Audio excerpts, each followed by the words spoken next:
தோழர்கள் அனைவருக்கும் வணக்கம். இன்றைய தீக்கதிர் தலையங்கம். நாள் பிப்ரவரி 12, 2026.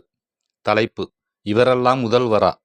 விளக்கம்: பாஜக ஆளும் மாநிலங்களின் முதல்வர்கள் சிறுபான்மை மக்களுக்கு எதிராக வன்மம் கக்குவதில் ஒருவரோடு ஒருவர் போட்டியிடுகின்றனர்.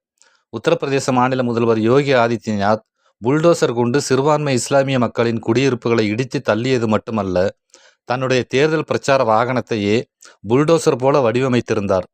அசாம் மாநில பாஜக முதல்வர் ஹிமந்தா பிஸ்வ சர்மா வங்க மொழி பேசும் இஸ்லாமியர்கள் அசாமில் வாக்களிக்க கூடாது, அவர்களை அச்சுறுத்துவதுதான் என் வேலை என்று கூறியதோடு மட்டுமல்ல, வங்க மொழி பேசும் ரிக்ஷாக்காரர்கள் 5 ரூபாய் கேட்டால் 4 ரூபாய் கொடுங்கள், அவர்களுக்கு பிரச்சனை ஏற்பட்டால்தான் அசாமை விட்டு வெளியேறுவார்கள் என்றெல்லாம் பேசியிருந்தார்.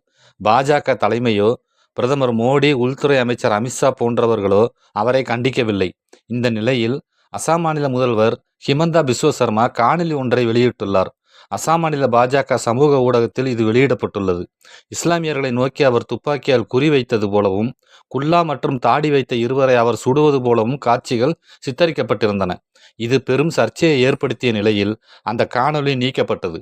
ஆனால் அவர் மீது அளிக்கப்பட்ட புகாரை ஏற்றுக்கொள்ள காவல்துறையினர் மறுத்துவிட்டனர். இந்த நிலையில் மார்க்சிஸ்ட் கம்யூனிஸ்ட் கட்சி மற்றும் இந்திய கம்யூனிஸ்ட் கட்சி சார்பில் உச்சநீதிமன்றத்தில் முறையீடு செய்யப்பட்டது. உச்சநீதிமன்றம் நேரடியாக தலையிட்டு விசாரணை குழுவை அமைக்க வேண்டும் என்று தாக்கல் செய்யப்பட்ட மனுக்களை உச்சநீதிமன்றம் விசாரணைக்கு ஏற்று பட்டியலிட்டுள்ளது. பாஜக தேசிய தலைமை அசாம் மாநில முதல்வரை கண்டிக்க முன்வரவில்லை. ஒன்றிய அரசு தரப்பிலும் எந்த விளக்கமும் கூறப்படவில்லை.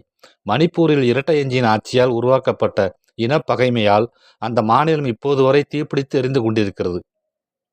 அசாமிலும் இத்தகைய நிலைமையை ஏற்படுத்த முயல்கின்றனர்.